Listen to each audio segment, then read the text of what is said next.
চলে এলাম একটা নতুন রেসিপি ওলের বড়া নিয়ে। এটি খেতে ভীষণই টেস্টি হয়। বাইরের দিকটা মুচমুচে এবং ভেতরের দিকটা খুব নরম হয়।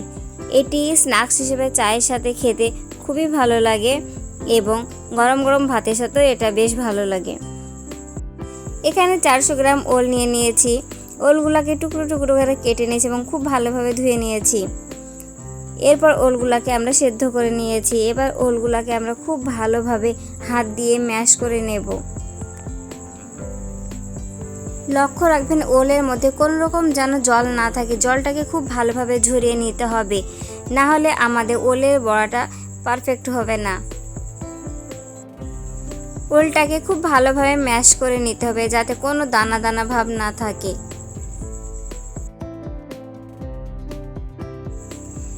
এবার এখানে অ্যাড করব সামান্য পরিমাণ কালো জিরা, সামান্য পরিমাণ জিরা, সামান্য পরিমাণ গোলমরিচ গুঁড়া, সামান্য পরিমাণ ধনে পাউডার, হাফ চা চামচ হলুদ গুঁড়া, 1 চামচ আদা কুচি, 2 চামচ লঙ্কা কুচি।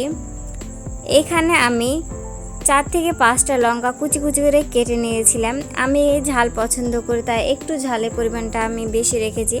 আপনারা যেরকম ঝাল পছন্দ করেন সেই অনুযায়ী আপনারা লঙ্কাটা দেবেন। একটা মিডিয়াম সাইজের পেঁয়াজ কুচি করে কেটে নিয়ে এখানে অ্যাড করে দিলাম। এবার আমি হাফ কাপ বেসন অ্যাড করব। বেসনটা আমরা খুব বেশি অ্যাড করব না, কারণ বেসনের পরিমাণ বেশি হয়ে গেলে আমরা যে ওলে যে ফ্লেভারটা সেই ফ্লেভারটা আমরা পাবো না। এখানে আমরা 1 চামচ রিফাইন অয়েল ব্যবহার করেছি। রিফাইন অয়েলটা ব্যবহার করার ফলে বড়াটা হবে মুচমুচে। যেহেতু আমরা কোন রকম এখানে বেকিং সোডা ব্যবহার করছি না, তাই আমরা রিফাইন অয়েলটা এখানে ব্যবহার করেছি। এবার মিশ্রণ থেকে আমরা অল্প অল্প মিশ্রণ নিয়ে এটা চ্যাপ্টা গোলাকৃতির শেপে সবগুলোকে বানিয়ে নেব। আর অবশ্যই হাতে তেল মাখিয়ে নেবেন, না হলে মিশ্রণটি হাতে লেগে যাবে।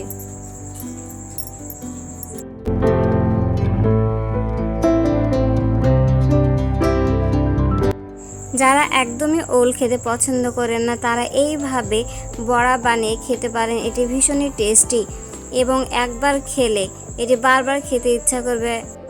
তাই এই রেসিপিটি একবার হলো বাড়িতে অবশ্যই ট্রাই করবেন।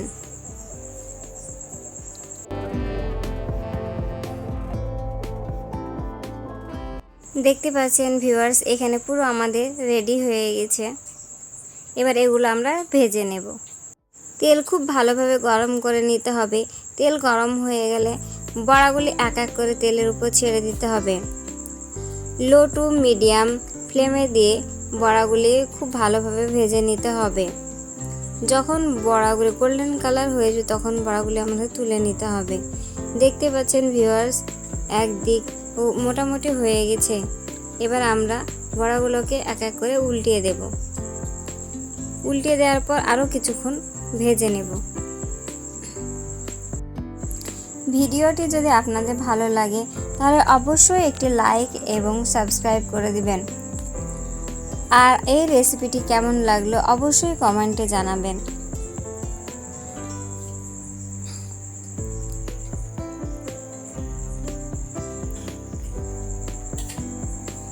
বড়াগুলি মোটামুটি ভাজা হয়ে গেছে। এবার আমরা আরেকটু ভেজে তুলে নেব। ভালোভাবে তেল ঝরে এক এক করে বড়াগুলো আমরা তুলে নেব। ঠিক একইভাবে আমরা বাকি যে বড়াগুলো আছে সেগুলো এইভাবে ভেজে নেব।